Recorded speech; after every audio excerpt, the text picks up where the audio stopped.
Antes de empezar el video, no olvides suscribirte en nuestra página de Facebook y seguirnos en la página de YouTube. En este video vamos a aprender algunos nombres de frutas en la lengua tzeltal. Sbil Chipajetic. Los términos que aquí se presentan son exclusivos de los municipios de Tenejapa y de Cancún.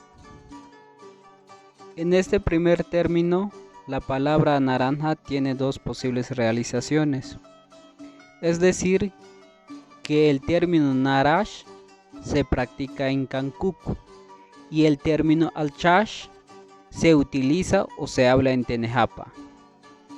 Batzilobal, plátano. Así lo mismo, el término eremush se practica en Cancún y el término hermonesh se practica en Tenejapa.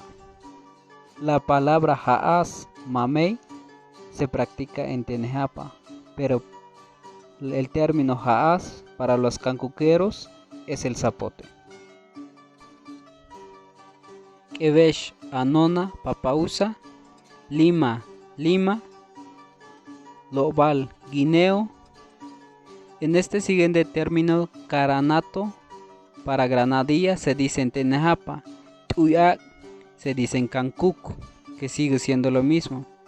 Macum, mora, manco, mango, manzana, manzana.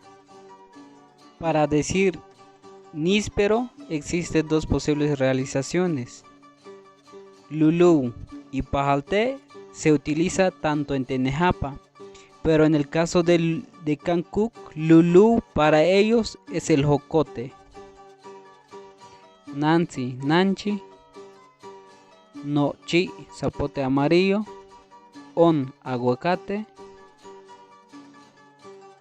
Para decir durazno, en tzeltal algunos dicen tulesna y turesna.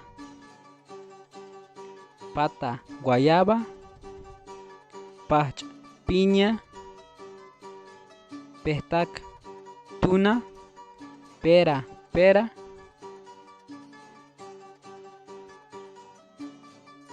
Santía, sandía, ciruela, ciruela, tzatuluk, zapote negro, gualé, caña,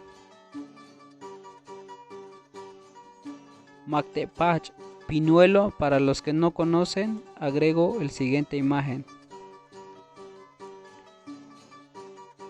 Y chinina, asimismo anexo la imagen de Iv.